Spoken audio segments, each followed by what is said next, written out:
A state of shock is not just what happens to us when something bad happens. It's what happens to us when we lose our narrative, when we lose our story, when we become disoriented. What keeps us oriented and alert and out of shock is our history. So a period of crisis like the one we're in is a very good time to think about history, to think about continuities, to think about roots. It's a good time to place ourselves in the longer human story of struggle.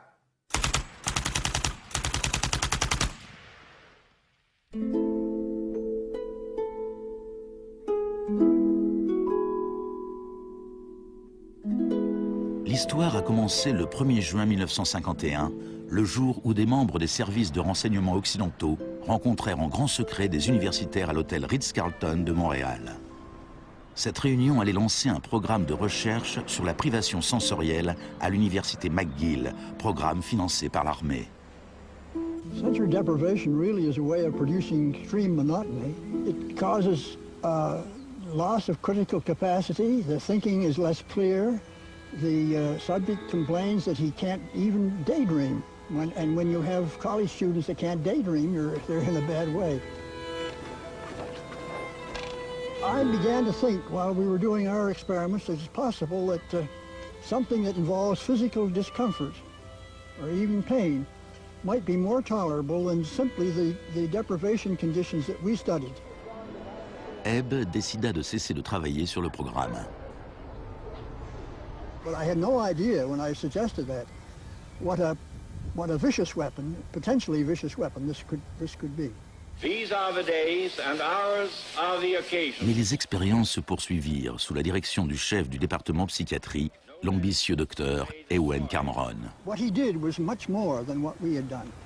We did our work strictly with the understanding that the subject could get up and walk out at any point he wished to, and some of them did. Les patients de Cameron n'eurent pas cette chance. L'Institut Allen, qui abritait les services de Cameron, devint une prison macabre, où le psychiatre se livrait à d'étranges expériences sur ses patients. Cameron voulait déstructurer ou nettoyer l'esprit de ses patients, de façon à pouvoir les reconstruire à partir de zéro. Janine Huard était une jeune mère de 4 enfants et elle souffrait de dépression postnatale. I used to shiver when they told me about, you're going to get a shock treatment tomorrow. I used to shiver. I was so scared of it.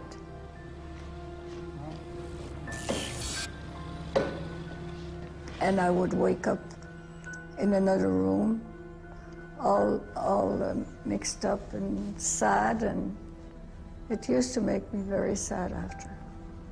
You're just like a zombie walking around. Cameron combinait électrochoc, cure de sommeil et messages enregistrés passés en boucle. It says, Janine, Janine, you are running away from your responsibility. You don't want to take care of your husband and children. All the time, the same thing. It sounds like you were being interrogated. Yes, interrogation, but for what purpose? Il ne fallut pas longtemps à la CIA pour mettre en pratique les expériences de Cameron. De nombreuses techniques du docteur figurent dans le Kubark, le manuel d'interrogatoire de l'agence. Les phrases suivantes en sont tirées.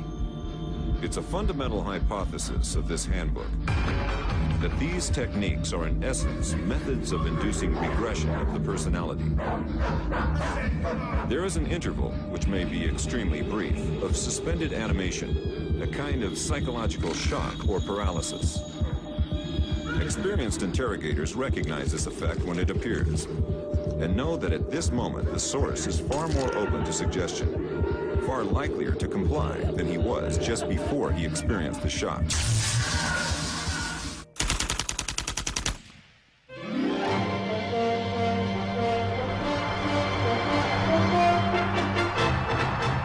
À l'époque où Ewen Cameron menait ses expériences à Montréal, l'adepte d'un autre type de choc exerçait ses talents pas très loin de là. Milton Friedman enseignait l'économie à l'université de Chicago. Il croyait qu'une thérapie de choc appliquée à l'économie pousserait la société à accepter une forme plus dérégulée du capitalisme. En octobre 2008, au paroxysme de la plus grave crise financière depuis 1929, Naomi Klein se rendit à l'université de Chicago pour tenir une conférence sur Milton Friedman. When Milton Friedman turned 90, the Bush White House held a birthday party for him. And everyone made speeches, including George Bush. But there was a really good speech that was given by Donald Rumsfeld.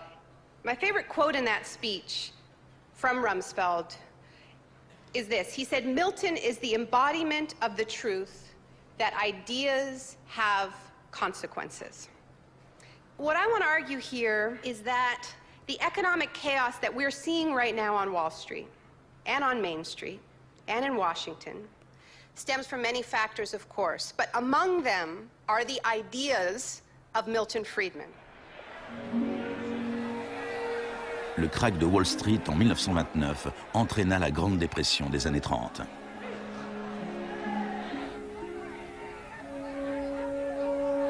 Au cœur de la thèse de Friedman, il y a son opposition au New Deal que le président Franklin Roosevelt décrivit dans son discours d'investiture. Our greatest primary task is to put people to work. This is no unsolvable problem if we face it wisely and courageously. Let me assert my firm belief that the only thing we have to fear is fear itself. Influencé par les idées de John Keynes, Roosevelt lança un vaste programme d'emploi dans les services publics afin de résorber le chômage. Today, depression is a fading memory. Millions of men and women have found employment, and with it, confidence and hope. Ce ne fut pas si simple. La dépression dura jusqu'à la Seconde Guerre mondiale, mais après la guerre, le plan Marshall répandit en Europe le modèle keynésien de régulation et d'intervention de l'État.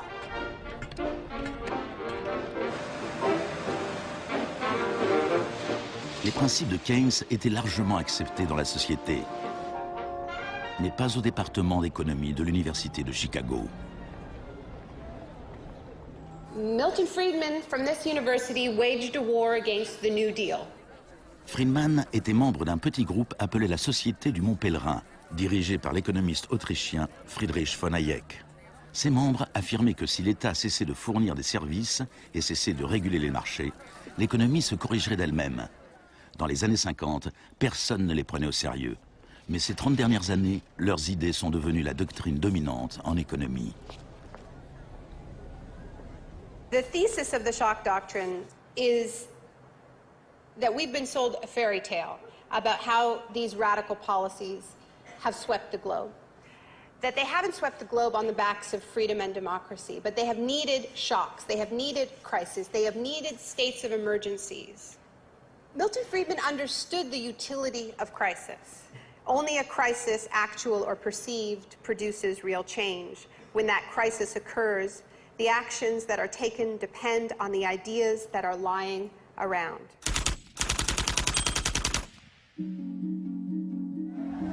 C'est au Chili que les disciples de Friedman apprirent pour la première fois à exploiter un choc ou une crise de grande ampleur.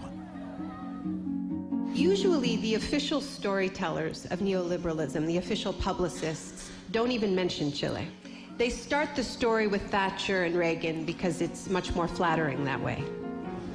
Dans les années 50 et 60, les politiques progressistes de développement mises en œuvre au Chili étaient un exemple pour tous leurs voisins. L'État investissait dans la santé, l'éducation et l'industrie. Les sociétés américaines commencèrent à s'inquiéter pour leurs investissements.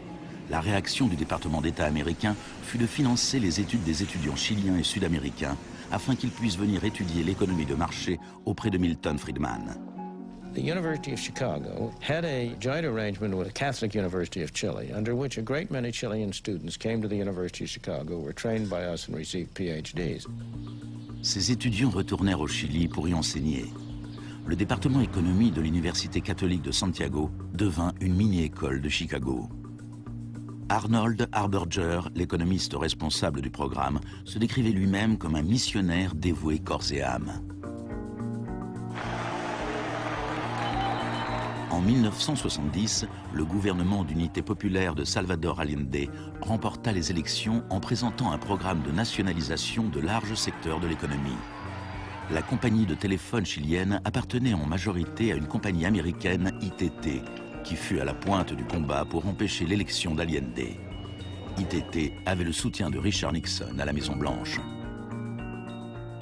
I was not there, but I can tell you what we now know to be a fact. He ordered the CIA to prevent Allende from assuming the presidency.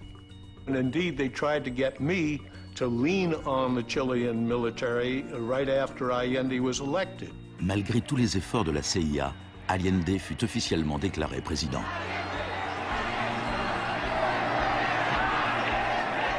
Richard Nixon donna l'ordre au directeur de la CIA de faire hurler l'économie. Señor Nixon es presidente de Estados Unidos y yo soy presidente de Chile. Yo no tendré un término despectivo contra el señor Nixon mientras el señor Nixon respete al presidente de Chile.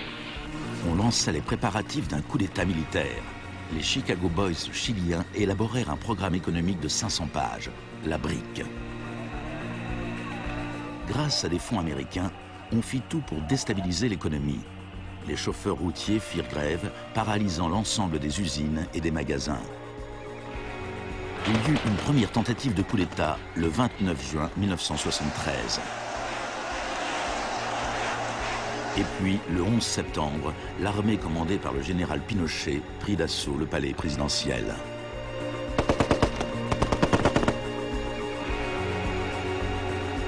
Cela faisait 41 ans que le Chili vivait dans une démocratie pacifique, quand elle fut brutalement renversée par la violence.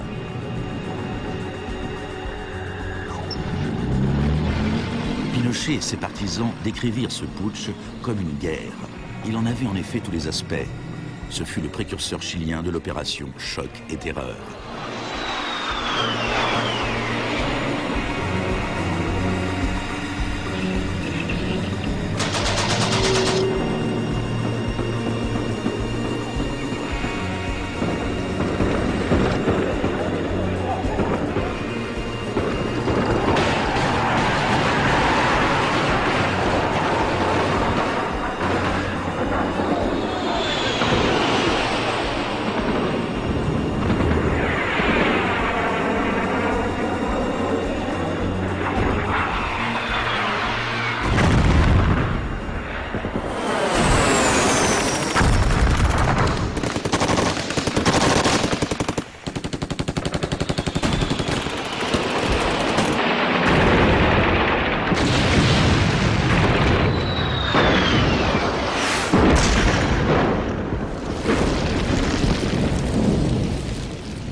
Fuerzas Armadas y de Orden, solo bajo la inspiración patriótica de sacar al país del caos que en forma aguda lo estaba precipitando el gobierno marxista de Salvador Allende. Les Chicago Boys remirent leur programme économique, la BRIC, à Pinochet.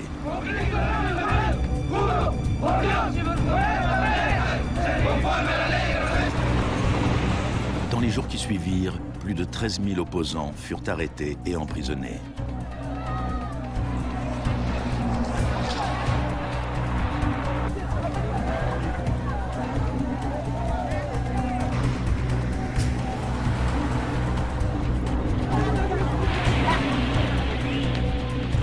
Des milliers de prisonniers furent enfermés dans le stade national.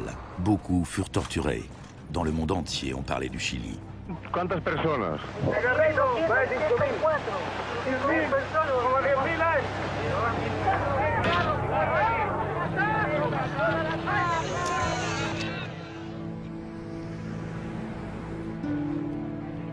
Début novembre, 5000 prisonniers furent relâchés. Les 900 hommes qu'ils laissaient derrière eux furent transférés dans d'autres centres de détention.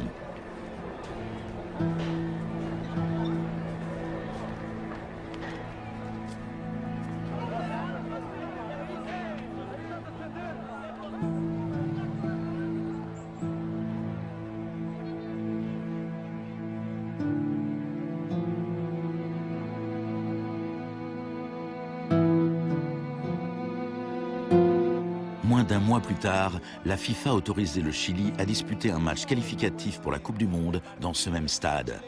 Leur adversaire, l'Union soviétique, refusa d'y jouer. Le Chili fut autorisé à marquer dans un but vide et put ainsi disputer la Coupe du Monde 1974.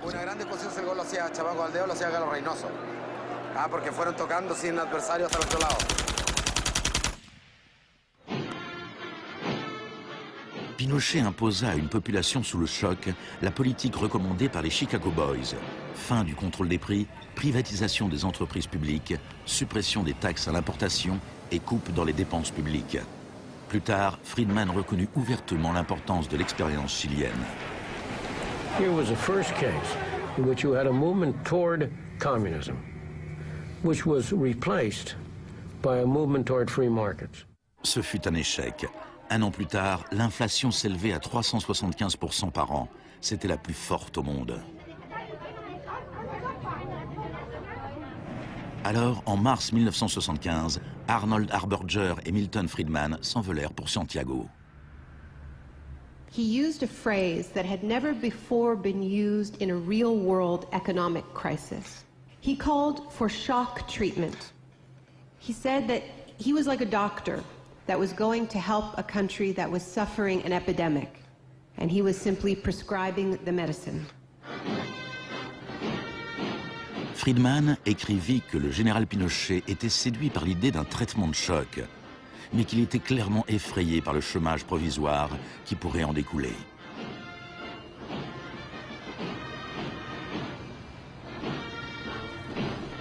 Il devint rapidement évident que la politique économique de Friedman bénéficiait aux riches au détriment des pauvres. On a calculé qu'une famille qui essayait de survivre avec un salaire moyen devait consacrer 74% de ses revenus à l'achat du pain. Les tickets de bus ou le lait étaient devenus un luxe. Pinochet supprima la distribution gratuite de lait à l'école, une mesure qui fit écho à la politique controversée d'une jeune ministre de l'Éducation en Grande-Bretagne, qui devint plus tard son amie.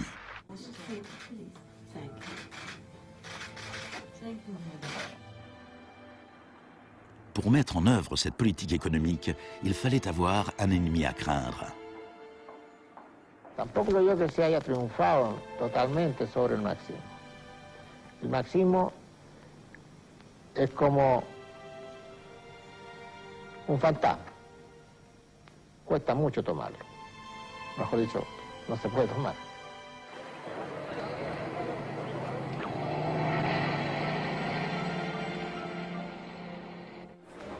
Friedman et Harberger soutenaient que l'économie de marché était inséparable de la liberté et de la démocratie. Mais au Chili, où leurs idées étaient mises en application dans le contexte d'une dictature militaire, c'est le contraire qui était vrai. De nombreux Sud-Américains établirent un lien direct entre les chocs économiques qui appauvissaient des millions de gens et l'épidémie de torture infligée à ceux qui croyaient en une société différente. L'un d'entre eux était Orlando Letelier. Letelier avait été l'ambassadeur d'Allende à Washington. Il passa une année entière dans les prisons de Pinochet avant d'être exilé aux États-Unis.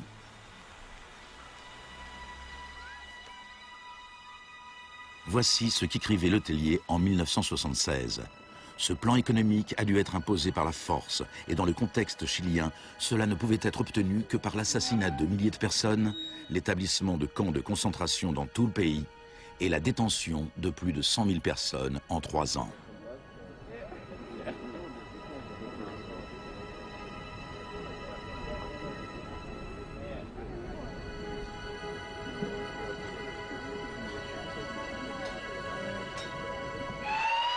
Moins d'un mois plus tard, Letelier fut tué dans un attentat à la bombe.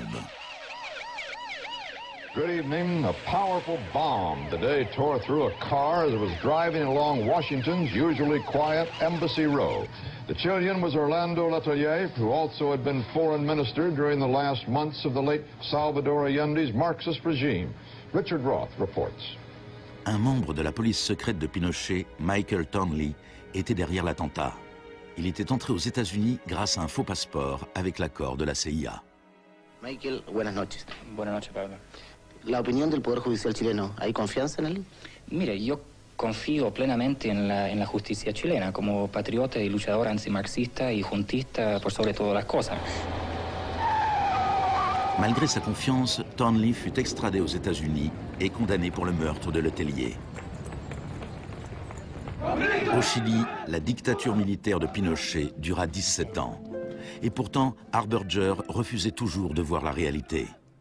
You cannot have a repressive government for long within a genuinely free economic system.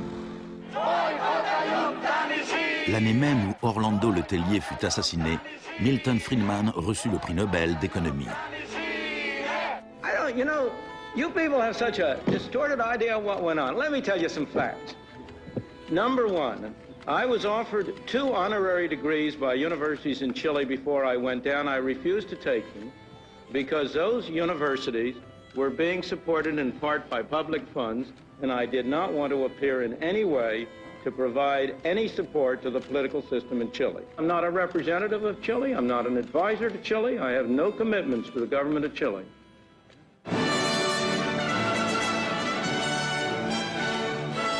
I now turn to you, Professor Milton Friedman.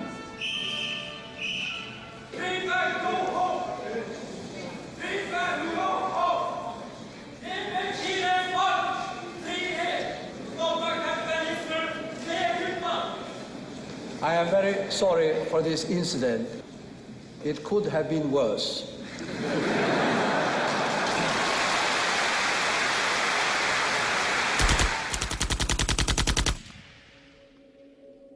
What I'm trying to do in the shock doctrine is tell an alternative history of how this savage stream of pure capitalism that we've been living, capitalism unrestrained, came to dominate the world. Le Chili n'était pas le seul pays d'Amérique latine qui suivait la politique préconisée par l'école de Chicago. Les disciples de Friedman tenaient des postes clés au Brésil et ils conseillaient le gouvernement uruguayen. Le 24 mars 1976, un putsch militaire renversa le gouvernement d'Isabel Perón en Argentine. Une junte de 3 généraux dirigée par le général Videla prit le contrôle du pays. Les Chicago Boys décrochèrent des postes économiques très importants au sein du gouvernement militaire. Ils profitèrent de l'occasion pour effectuer des changements majeurs dans la vie économique et sociale. Moins d'1 an après le coup d'État, les salaires avaient perdu 40% de leur valeur. Les usines fermaient. La pauvreté se multipliait. Comme au Chili, il a fallu terroriser la population pour lui faire accepter ces mesures économiques. Videla avait appris de Pinochet. Il adopta la tactique des disparitions. Mélange de terreur publique et privée, ces disparitions étaient souvent exécutées en plein jour, mais elles pouvaient toujours être niées.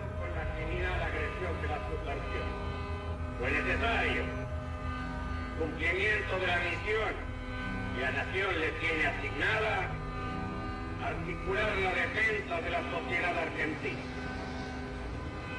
Las reglas de esta guerra no convencional, que no buscamos ni provocamos, son distintas.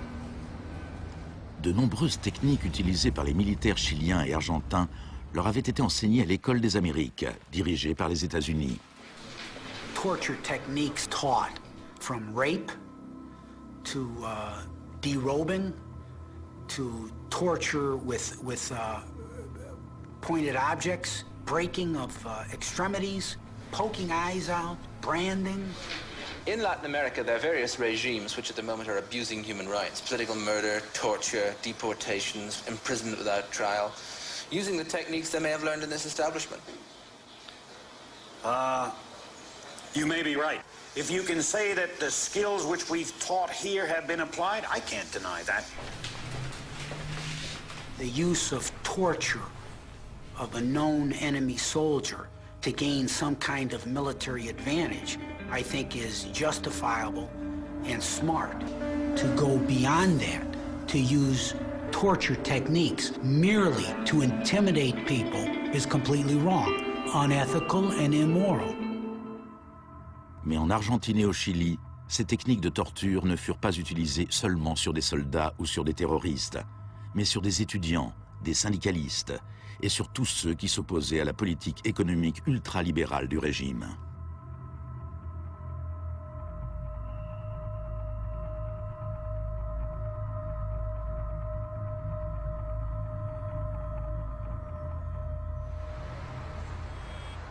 En 1978, la junte accueillit la Coupe du Monde en Argentine. La finale se joua dans un stade situé à 1 kilomètre à peine du plus grand centre de détention du pays, où des milliers de prisonniers étaient torturés. Decir que con los goles, con el grito de gol, se tapaba la voz de los secuestrados, los gritos de los secuestrados era una realidad. Organización extraordinaria, miles y miles de banderas, miles y miles de gargantas enronquecidas, 25 millones de argentinos que tienen un solo color, el celeste y blanco. El fútbol ha hecho el milagro del país, de este maíz maravilloso que nos siguen atacando a aquellos. Et l'Argentine poussa le régime de la terreur encore plus loin que le Chili. Parmi les disparus se trouvaient des centaines de femmes enceintes. On les laissa accoucher avant de les exécuter. De todas aquellas mujeres que estaban embarazadas, les permitieron tener a sus hijos para una vez que nacieran, sacárselos. Y eso sucedió con 500. Yo soy uno de esos 500. Ces enfants, qui pour beaucoup d'entre eux furent élevés par des familles liées à l'armée, rappelaient clairement le projet de la junte qui visait à reconstruire la société tout entière.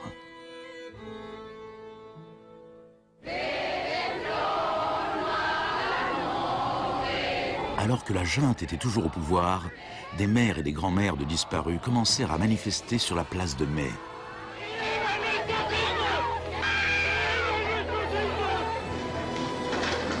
Elles se firent détectives et se lancèrent à la recherche des enfants disparus. Après l'effondrement de la junte, certains enfants furent retrouvés et rendus à leur famille. Parfois, on trouvait leurs restes. La plupart du temps, on ne retrouvait rien.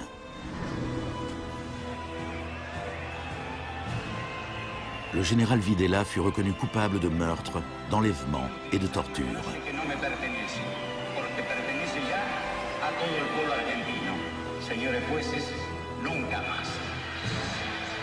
Il fut condamné à la prison à perpétuité.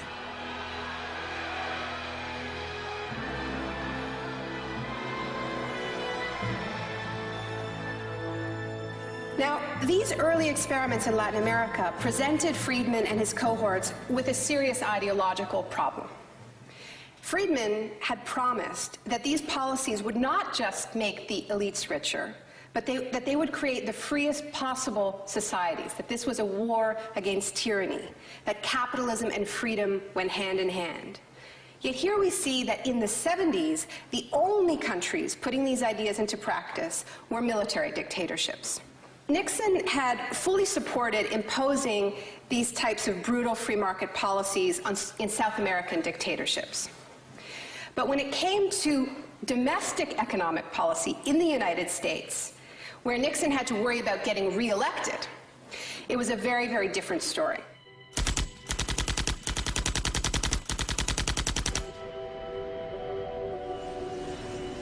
Friedman entretenait d'excellentes relations avec Nixon.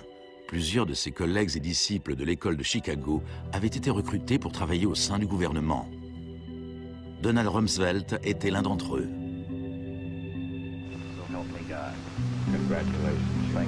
Mais en 1971, en plein marasme économique, Nixon tourna le dos aux idées de Friedman et imposa une politique de contrôle des salaires et des prix. Rumsfeld fut chargé de l'appliquer. I have for long been opposed to the wage and price control. I believe it involves government intervention with the freedom of individuals. I think it's intolerable.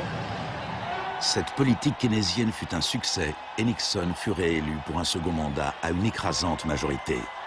C'était un camouflet pour Friedman. Puis, en 1979, Margaret Thatcher fut élue Premier ministre du Royaume-Uni. Son gourou intellectuel était l'ancien mentor de Milton Friedman, Friedrich von Hayek. Et à peine un an plus tard, Ronald Reagan était élu président des États-Unis.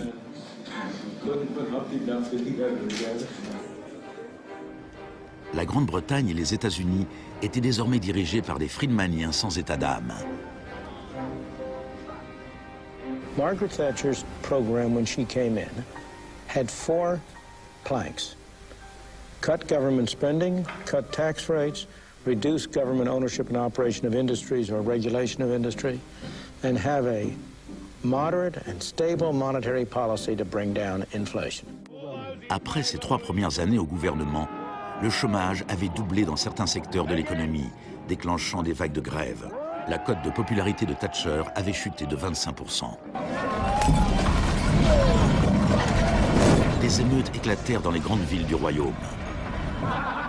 Même les admirateurs de Thatcher se posaient des questions. The economic performance of the Thatcher government has been mixed.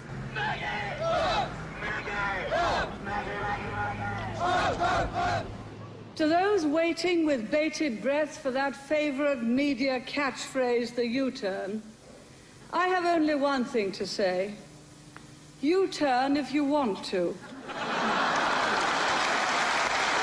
The lady's not for turning.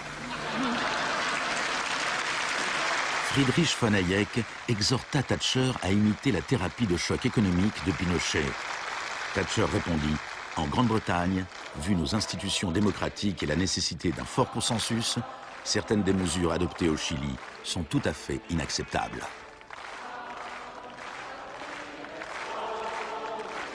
Thatcher's profound unpopularity seemed to be proving once again that free market fundamentalism was simply too unpopular, too directly harmful to too many people to survive in a democratic state where governing requires getting the consent of the governed, unlike a military dictatorship.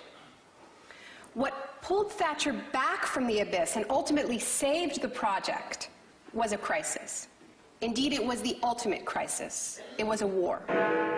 We are here because for the first time for many years, British sovereign territory has been invaded by a foreign power.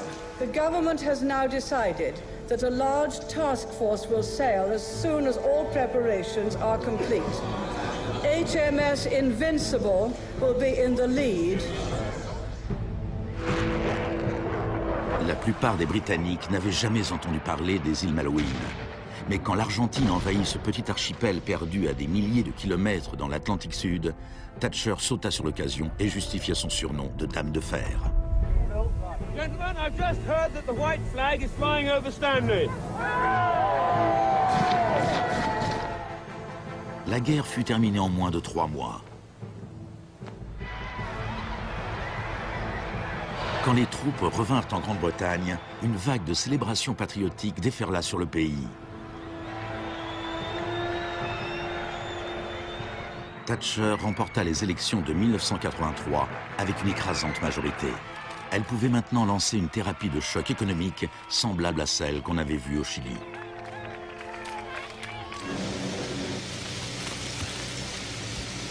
L'Union nationale des mineurs était alors le plus puissant syndicat britannique. Quand l'Office national du charbon décida de fermer des puits, les mineurs ripostèrent par la grève. Parts of central London are brought to a halt as thousands of miners and sympathizers march through the city in support of the miners' strike. It's Britain's longest and most bitter since 1926, and the most expensive ever. La grève dura presque 1 an. Thatcher utilisa tous les moyens à sa disposition pour en finir avec le syndicat.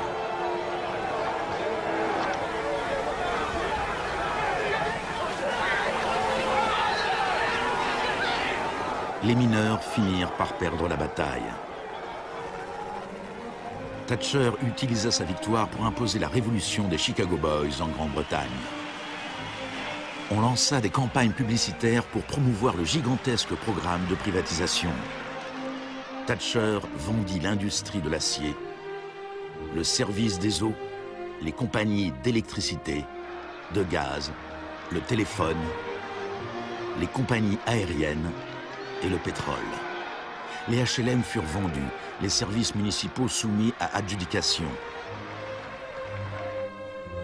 En 1986, les systèmes bancaires et financiers furent dérégulés.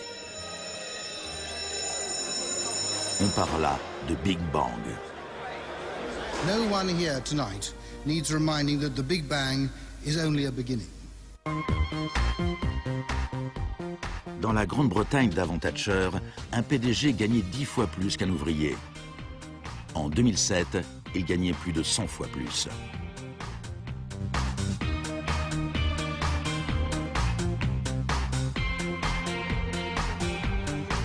Aux États-Unis avant Reagan, un PDG gagnait 43 fois plus qu'un salarié moyen.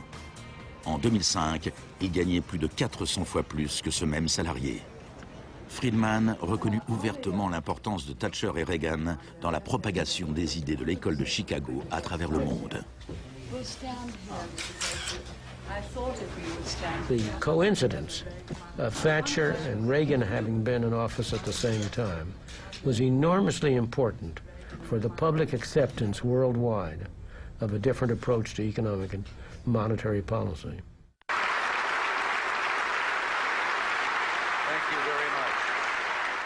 What I'm describing now is a plan and a hope for the long term. The march of freedom and democracy, which will leave Marxism, Leninism on the ash heap of history as it has left other tyrannies which stifle the freedom and muzzle the self-expression of the people.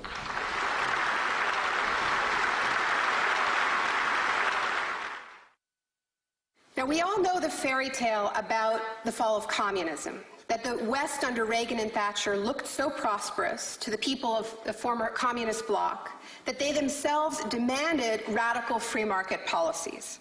Now, this really is a fairy tale. It is true that people who had been living under authoritarian communism genuinely wanted democracy. And it's also true that people wanted to be able to go out and buy blue jeans and have Big Macs. That is true. But that does not mean that they wanted the kind of Wild West capitalism of oligarchs gone mad and no social protections that so many Eastern Bloc countries actually ended up with and suffer under to this day. Thatcher, qui avait fait tout ce qu'elle pouvait pour briser la puissance des syndicats en Grande-Bretagne, se rendit en Pologne en 1988 pour afficher son soutien au syndicat ouvrier Solidarność.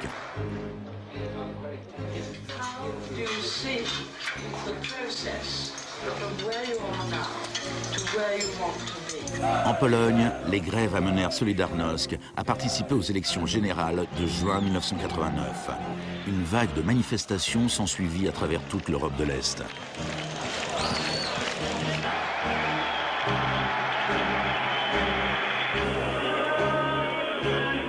Par le passé, l'Union soviétique avait écrasé par la force tout mouvement démocratique. Mais l'Union soviétique avait à sa tête un nouveau type de leader. Mikhail Gorbatchev était engagé à fond dans la glasnost et la perestroïka. Il parlait d'une troisième voie, d'une transition progressive vers une social-démocratie à la scandinave, quelque chose qui serait situé entre l'économie de marché capitaliste et le communisme. Gorbatchev plaisait au public et aux politiciens occidentaux.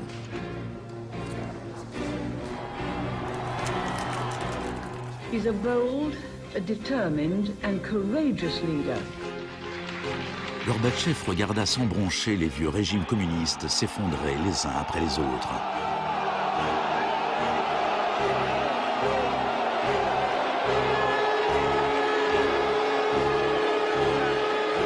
À la fin de l'année, le plus célèbre symbole de la division de l'Europe s'écroulait.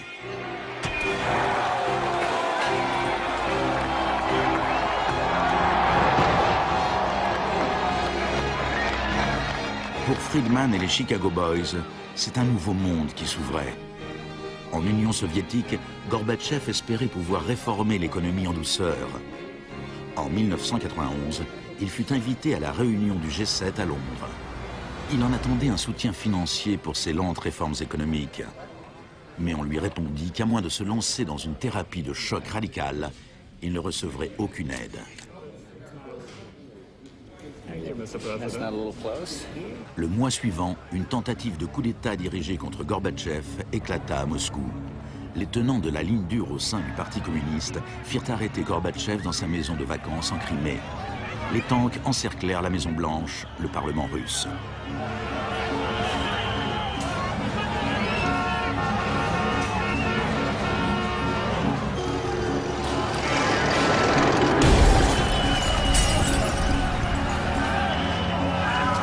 Amid the chaos of street clashes,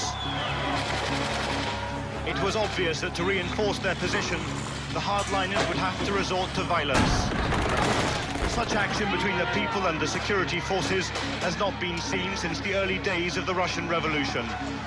By dawn this morning, amid a sea of debris, it was becoming clear that the coup was disintegrating. The Russian parliament building was unscathed. The military had not made their move. Inside, Boris Yeltsin was more powerful than ever. Ce fut l'heure de gloire de Boris Eltsine.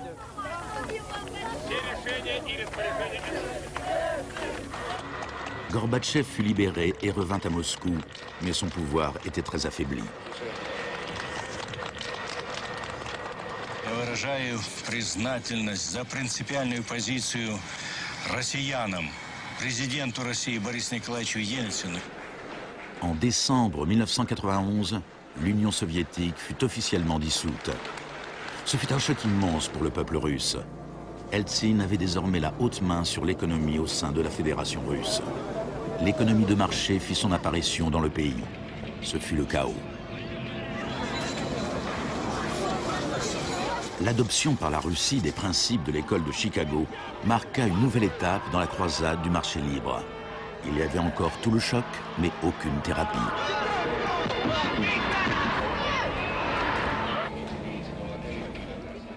On vantait l'émergence d'un capitalisme populaire, mais dans les faits, seule une petite poignée d'affairistes amassait des fortunes considérables. Les entreprises publiques furent bradées à des prix ridiculement bas. La presse russe surnomma les conseillers d'Eltsine les Chicago Boys.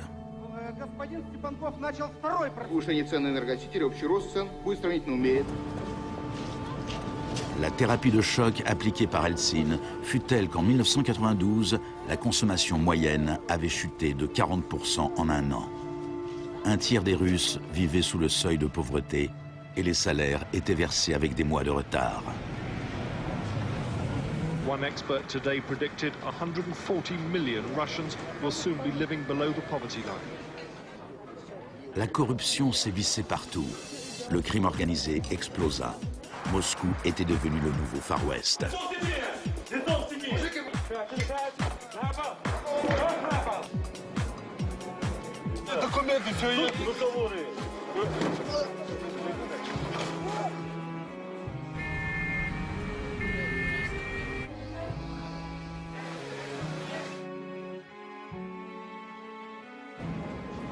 La majorité des Russes était contre les changements radicaux préconisés par les Chicago Boys. En mars 1993, le Parlement prit une décision cruciale. Il abrogea les pouvoirs spéciaux qu'il avait accordés à Eltsine. Eltsine décréta l'état d'urgence. Mais la Cour constitutionnelle déclara sa décision illégale.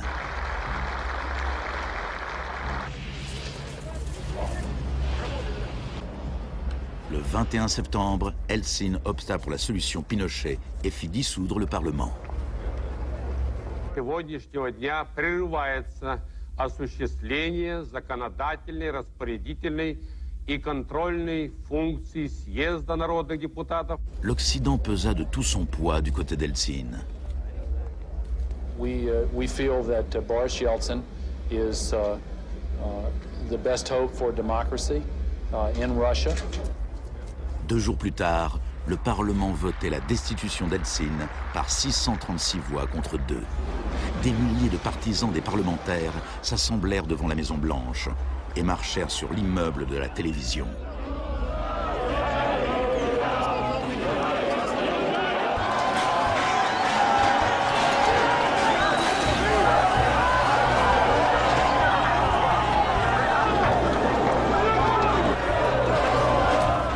Les partisans du Parlement semblaient l'emporter. Eltsine interrompit ses vacances et rentra précipitamment à Moscou. Cette nuit-là, les troupes d'Eltsine reprirent l'initiative et une centaine de manifestants furent tués.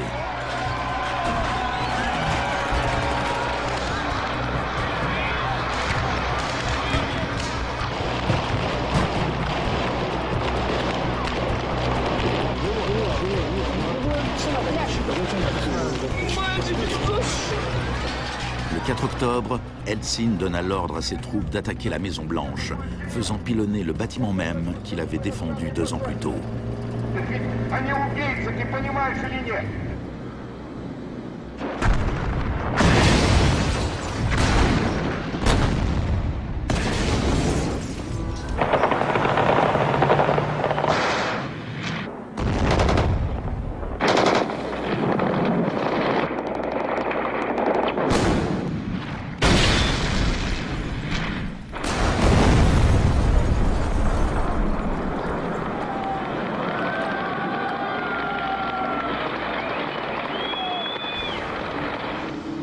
Warren Christopher, le secrétaire d'État américain, déclara « Les États-Unis ne soutiennent pas de gaieté de cœur la dissolution du Parlement, mais les circonstances sont exceptionnelles. »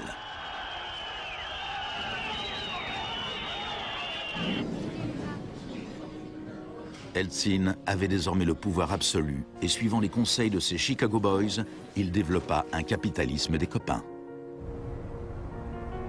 On privatisa ce qui restait des entreprises industrielles d'État en créant au passage une nouvelle classe d'hommes d'affaires milliardaires, dotés d'une énorme influence politique, les oligarques. En 1998, 80% des fermes russes étaient en faillite et 70 000 usines d'État avaient fermé. En 8 ans, le nombre de Russes vivant dans la pauvreté avait augmenté de 72 millions.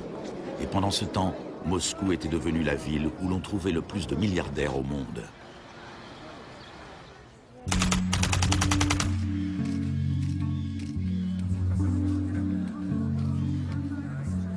Good afternoon. Thank you for coming. Today it is my honor to announce that I'm submitting the name of Donald Rumsfeld to be Secretary of Defense. I look forward to serving our country again. Rumsfeld avait déjà été secrétaire d'État à la Défense sous Gerald Ford, quand l'ennemi que l'on était censé craindre s'appelait l'Union soviétique. I'm not saying with certainty that the Russians are coming. I'm saying the trends are here. I'm not saying the Russians are 10 feet tall. I'm saying they used to be 5'3". They're now 9.5, and they're growing.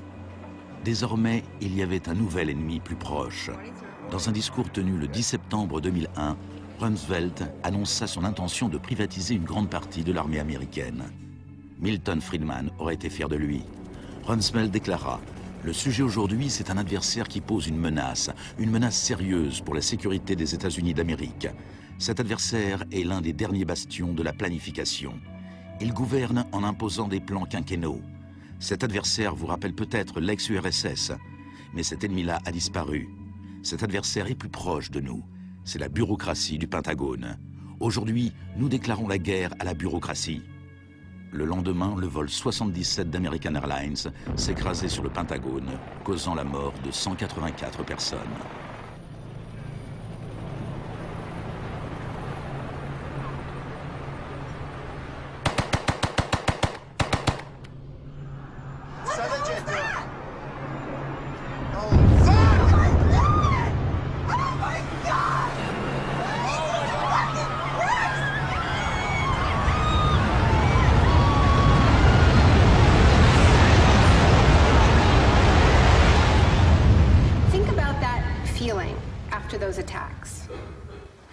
These people? Where did they come from? Why do they hate us? There was a total loss of collective narrative. We were not living in the world that we thought we lived in. And we kept hearing from our political leaders that everything we thought we understood before the attacks no longer applied. There was a new phrase, pre-9/11 thinking. And what happened in that moment is that suddenly news stories sort of magically appeared. That we were in a clash of civilizations. That's the world that we suddenly lived in. That there was an axis of evil, and that we were fighting a war against terror. Cette guerre abstraite et ingagnable a eu d'énormes retombées économiques. Avant 2001, la sécurité intérieure n'avait rien d'une industrie. Aujourd'hui, elle brasse plus d'argent que toute l'industrie du cinéma et de la musique. Entre le 11 septembre 2001 et l'année 2006, le département de la sécurité intérieure a offert 130 milliards de dollars de contrats aux entreprises privées. C'est le complexe du capitalisme du désastre, une nouvelle économie bâtie sur la peur. This will be monumental struggle of good versus evil. The best defense against terror is a global offensive against terror, wherever it might be found. La première phase de cette guerre fut le bombardement de l'Afghanistan.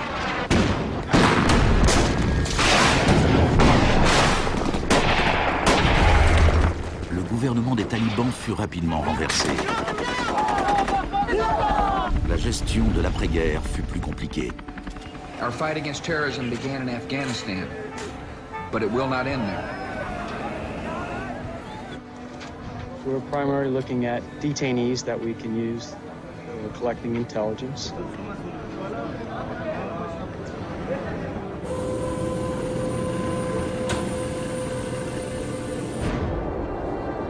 C'est à Guantanamo que, pour la première fois, les techniques du manuel de Kubark furent explicitement et publiquement utilisées par les forces américaines avec l'approbation officielle de la Maison-Blanche. Les images furent diffusées sur les télés du monde entier. Isolation, both physical and psychological, must be maintained from the moment of apprehension. The capacity for resistance is diminished by disorientation.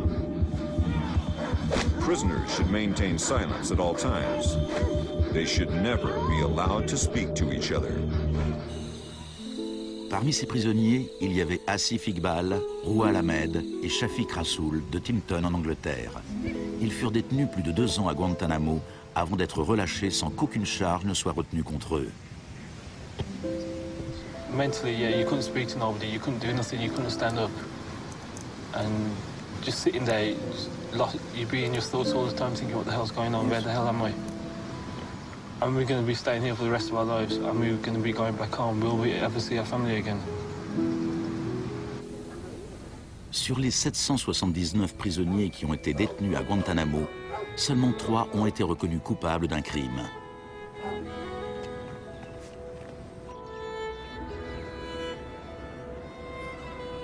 Well, the only thing I know for certain is that these are bad people.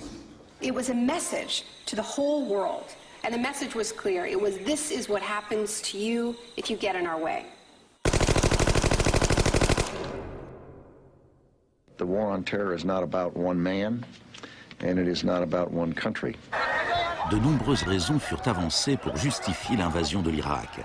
Mais si les États-Unis avaient vraiment voulu attaquer un pays où se cachaient sans doute les chefs d'Al-Qaïda, un pays qui possédait l'arme nucléaire et qui vendait cette technologie nucléaire à d'autres pays, alors c'est le Pakistan qui aurait dû être visé. Le Pakistan entretenait des relations étroites avec les talibans et il était dirigé par un dictateur militaire. Mais George Bush choisit comme cible l'Irak, un pays qui possédait les 3e plus grandes réserves de pétrole au monde.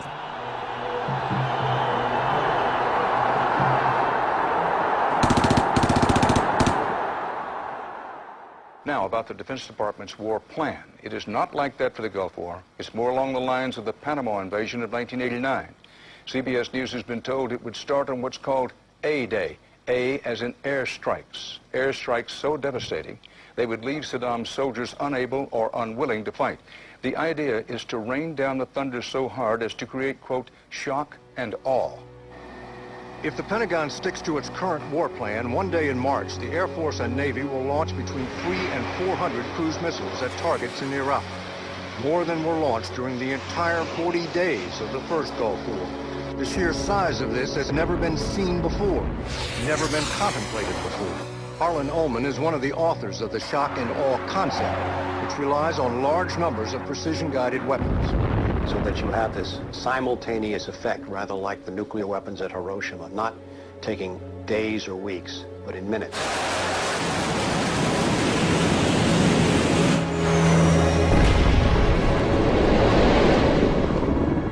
You also take the city down. By that I mean you get rid of their power, their water, and you begin this relentless campaign to wear them down so that 2, 3, 4, 5 days they are physically, emotionally, and psychologically exhausted. Last night, a square mile in central Baghdad seemed like hell on earth. Pendant la première vague des bombardements, les habitants de Bagdad subirent une version de la privation sensorielle décrite dans le manuel de Kubark. Dans le chaos qui suivit le renversement de Saddam Hussein, les États-Unis ne firent pas grand-chose pour faire cesser le pillage. Certains responsables américains pensaient même que cela leur facilitait le travail pour démanteler l'État irakien. John Agresto, chargé de la reconstruction des universités, déclara qu'il voyait le pillage des écoles comme une bonne occasion de tout reprendre à zéro. En réalité, avant les sanctions, l'Irak avait le meilleur système éducatif de la région. 89% des Irakiens étaient alphabétisés. Par comparaison au Nouveau-Mexique d'où venait John Agresto, 46% de la population était techniquement illettrée. In Iraq, you had three distinct forms of shock that were all working together and reinforcing each other. You had the shock of the war, which was immediately followed by economic shock therapy imposed under Paul Bremer. And as resistance to that economic transformation, that very rapid economic shock grew, you had the shock of enforcement, including torture. Three different kinds of shock.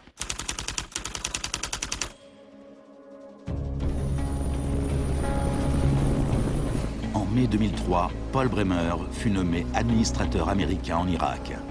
2 semaines après son arrivée, il déclara le pays ouvert aux affaires. We consider that the coalition had very broad authorities to determine the direction of the Iraqi economy. Bremer ne connaissait pas grand-chose à l'Irak, mais il connaissait bien le capitalisme du désastre. Dès le début du boom de la sécurité intérieure, il s'était lancé comme expert conseil dans le domaine des mesures de crise. Today is a very important day in Baghdad. Bremer passa les 4 premiers mois à signer des décrets tout droit sortis de l'école de Chicago. Rumsfeld décrivit les nouvelles lois irakiennes en matière d'investissement et d'impôts comme les lois les plus avancées et les plus incitatives du monde libre. L'une des premières décisions de Bremer fut de licencier 500 000 fonctionnaires. Ce fut présenté comme une mesure de débahatification, mais le démantèlement de l'État était aussi une mesure typiquement friedmanienne. On promit des aides pour la reconstruction. Our investment in the future of Afghanistan and Iraq is the greatest commitment of its kind since the Marshall Plan. Mais dans la réalité, les choses furent tout à fait différentes. Le plan Marshall avait pour objectif de relancer l'industrie européenne, alors que l'argent de l'aide américaine en Irak est allé dans les poches des compagnies américaines. Quand du travail provenait jusqu'aux Irakiens, c'était tout au bout d'une chaîne de sous-traitants. Creative Associates reçut plus de 100 millions de dollars pour rédiger des programmes éducatifs et imprimer les nouveaux manuels scolaires. La société de conseil en management et technologie Bearing Point reçut 240 millions de dollars pour élaborer un modèle économique basé sur le marché applicable à l'Irak. La société RTI, basée en Caroline du Nord, toucha 466 millions de dollars pour ses conseils afin d'introduire la démocratie en Irak. Et Halliburton reçut 20 milliards de dollars pour ses frais, en plus de ses contrats irakiens. Parsons reçut 186 millions de dollars pour construire 142 cliniques. On en construisit seulement 6. La fourniture d'eau et d'électricité ne s'améliorera pratiquement pas, malgré les milliards dépensés pendant les 4 premières années.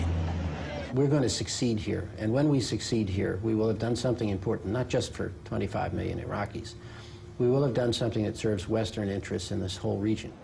Même la nouvelle monnaie irakienne était imprimée à l'étranger. Let me show you an example of these notes. Les Américains allèrent jusqu'à payer des entreprises privées pour qu'elles contrôlent le travail des entreprises privées qui avaient obtenu des contrats.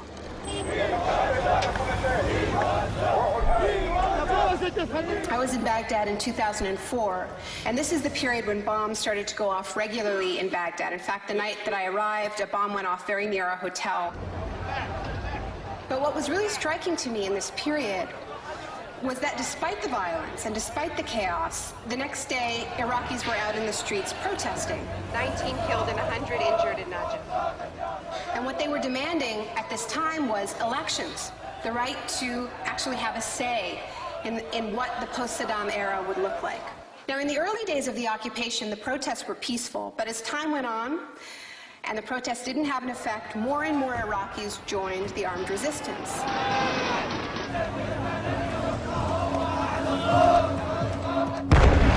La violence devint le lot quotidien.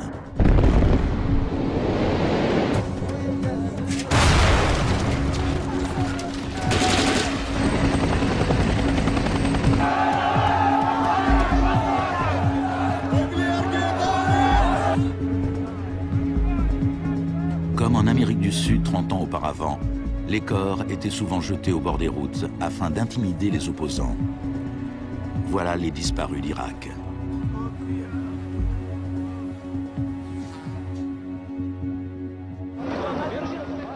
Il fallut prendre des mesures extrêmement violentes pour supprimer l'opposition.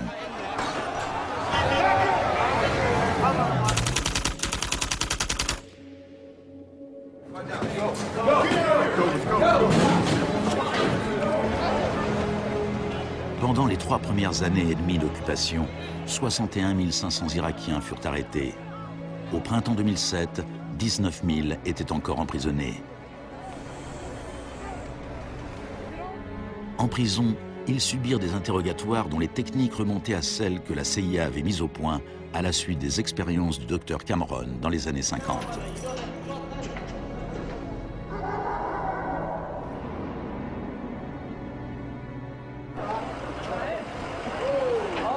Selon la Croix-Rouge, les autorités militaires américaines reconnurent qu'entre 70 et 90% des arrestations en Irak étaient arbitraires.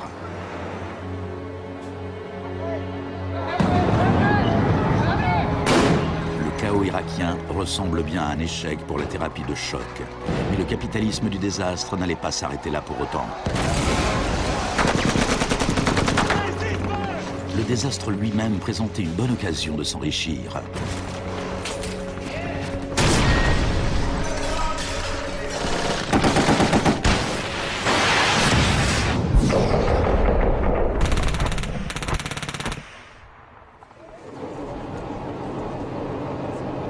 Les dépenses militaires américaines ont pratiquement doublé depuis 2001. Elles frôlent maintenant les 700 milliards de dollars par an. Déjà en 1961, le président Eisenhower, qui était pourtant tout sauf un homme de gauche, soulignait les dangers d'un appareil militaire trop puissant. Now this conjunction of an immense military establishment and a large arms industry is new in the American experience. We must guard against the acquisition of unwarranted influence, whether sought or unsought, by the military-industrial complex. We must never let the weight of this combination endanger our liberties or democratic processes. Il n'y a jamais eu dans l'histoire récente de guerre aussi privatisée que cette guerre en Irak. La zone verte de Bagdad est une version extrême de ce qui se passe ailleurs sur la planète. On a là un monde privatisé qui vit en sécurité, protégé du chaos extérieur.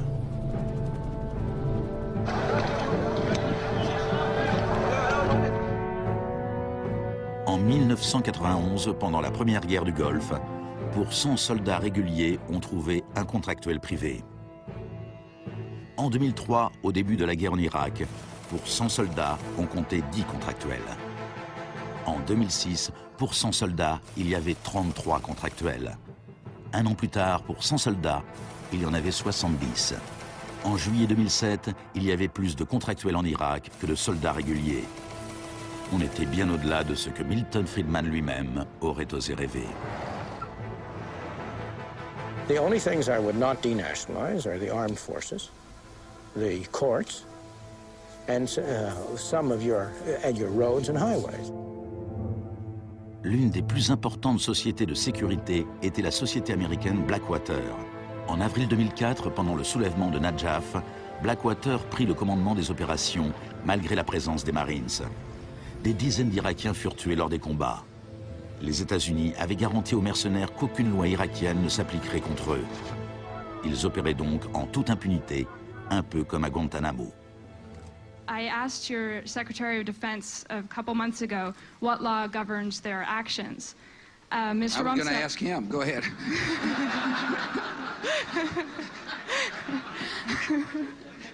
Help. Well, I was hoping... De même que la thérapie de choc de Cameron laissait ses patients perdus et brisés, les multiples chocs infligés à l'Irak ont réduit le pays à un violent chaos sectaire, sans foi ni loi.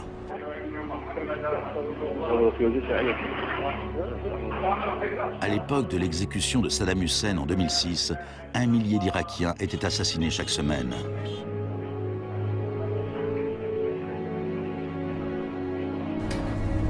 En avril 2007, le Haut Commissariat des Nations Unies pour les réfugiés estimait à 4 millions le nombre de personnes qui avaient dû quitter leur maison.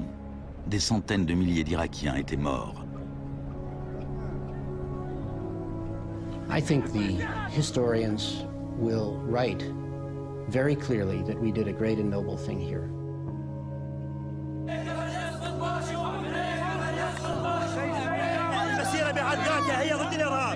ضد الإرهاب الأمريكي، لأن الأمريكان يقتلون النساء ويعتقلون النساء ويقتلون الأطفال ويهينون الشيوخ ويقتلون الشباب. أمريكا بحقها هي الإرهاب.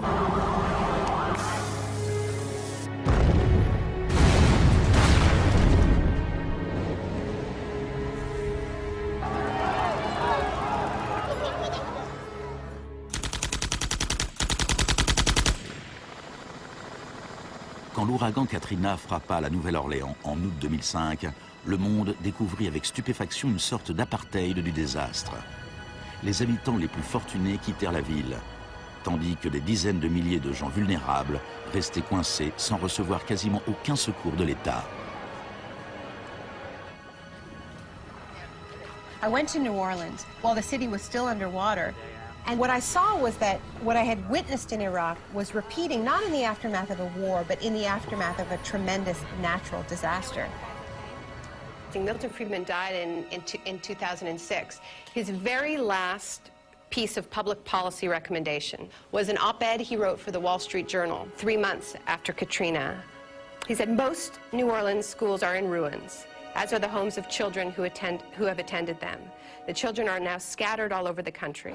This is a tragedy. It is also an opportunity to radically reform the education system. He was advocating the wholesale privatization of the school system in this city. It was his sort of swan song.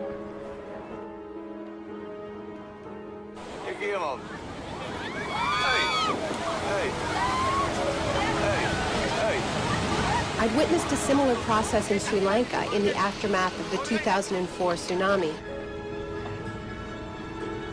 People who lived on the beaches for generations were prevented from returning so that the land could be privatized and sold off to luxury hotels.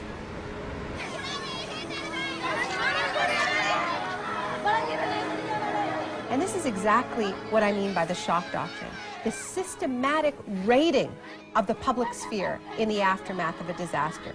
When people are too focused on the emergency, on their daily concerns, to protect their interests.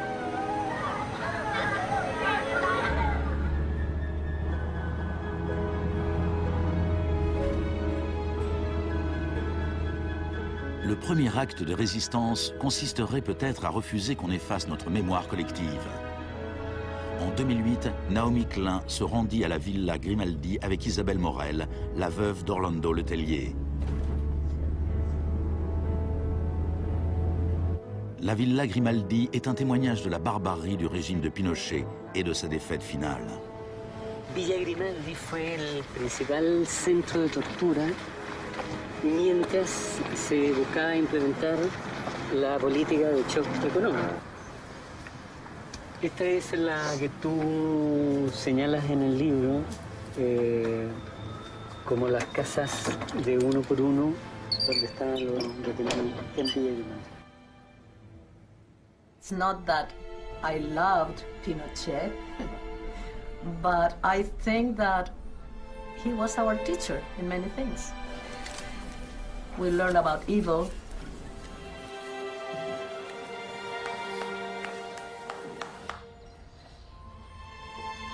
En 1998, Pinochet fut arrêté lors d'une de ses visites à Londres. Sa vieille alliée Margaret Thatcher lui apporta son soutien. I know how much we owe to you.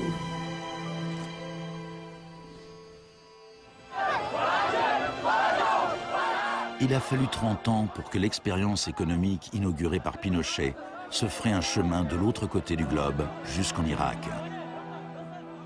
Mais les similitudes entre passé et présent sont saisissantes.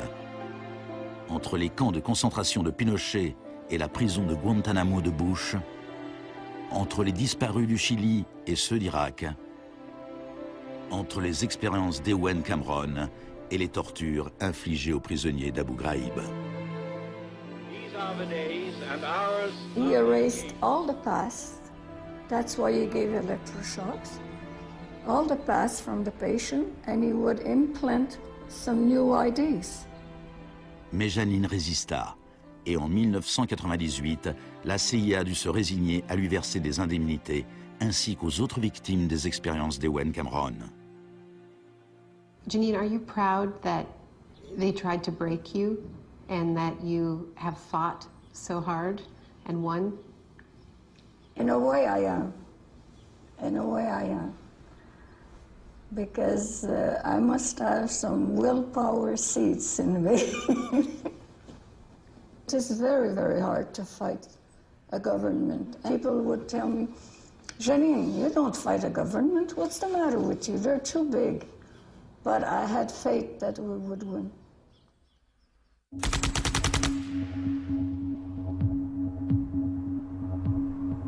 Par nature, les marchés dérégulés sont volatiles. On laisse enfler des bulles financières qui inévitablement explosent. Depuis la dérégulation et le Big Bang des années 80, il y a eu plusieurs krachs boursiers. En 1987, il y eut le lundi noir. Les marchés dégringolèrent. Ce fut la plus forte chute de l'histoire du marché financier sur une seule journée. En 1992, il y eut le mercredi noir, le jour où les spéculateurs firent fortune en misant contre la livre sterling. En 1997, la contagion atteignit l'Asie. En un an, 600 milliards de dollars disparurent en fumée sur les places boursières.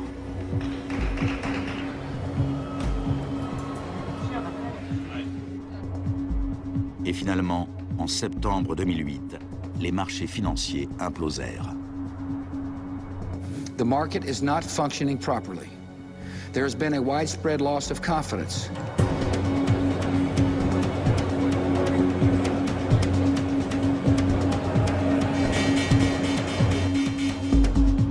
Le 14 septembre, Lehman Brothers se déclara officiellement en faillite.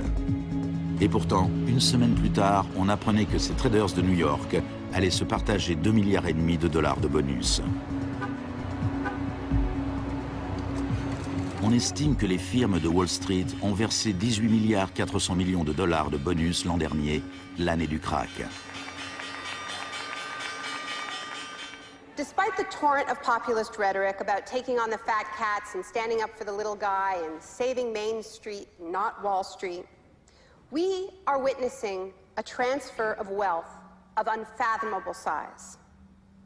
It is a transfer of wealth from public hands, from the hands of government, collected from regular people in the form of taxes, into the hands of the wealthiest corporations and individuals in the world. Needless to say, the very individuals and corporations that created this crisis. We are in the midst of a once-in-a-century credit tsunami. I found a flaw. I don't know how significant or permanent it is, but I've been very distressed by that fact. Aux États-Unis, c'est la crise financière qui a assuré la victoire d'Obama. Les Américains voulaient changer de cap. Hello, Chicago! This crisis is clearly understood by almost everyone as being the direct result of this particular ideology of deregulation and privatization. La gravité de la crise offre l'espoir d'un changement. The shock doctrine as a strategy relies on us not knowing about it for it to work. And what I find most hopeful about the current economic crisis is that this tactic is getting tired, because that element of surprise is no longer there. We're on to them, and it's not working. We're becoming shock resistant. La dernière fois qu'une crise financière aussi grave a frappé le monde, on avait opté pour la politique keynésienne du New Deal. Let me assert my firm belief And the only thing we have to fear is fear itself. Plus d'1 million de personnes se sont rassemblées pour écouter le discours d'Obama lors de son investiture. Beaucoup de journalistes ont évoqué Roosevelt.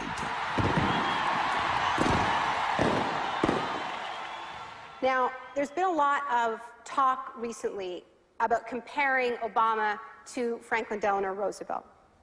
So I want to talk a little bit about FDR, because there's a great FDR story. And it could be an apocryphal one. About when he would be visited by some progressive organization or a union, and they would be proposing some new progressive policy that they wanted to be part of the New Deal. And he would hear them out, and he would listen to them, and then at the end he would say, now go out there and make me do it. And they did. In 1937, which was a pivotal year for the New Deal, do you know how many strikes there were in this country? 4,740 strikes, lasting an average of 20 days. Do you know how many strikes there were in 2007? 21. Now, the other reason to remember this history of struggle is that it tells us something very important, something that we need to remember at this moment when so much is at stake. It teaches us that if we want responses to this economic crisis that leave us with a world that is healthier, that is more just, that is more peaceful, we are going to have to go out there and make them do it. Thank you.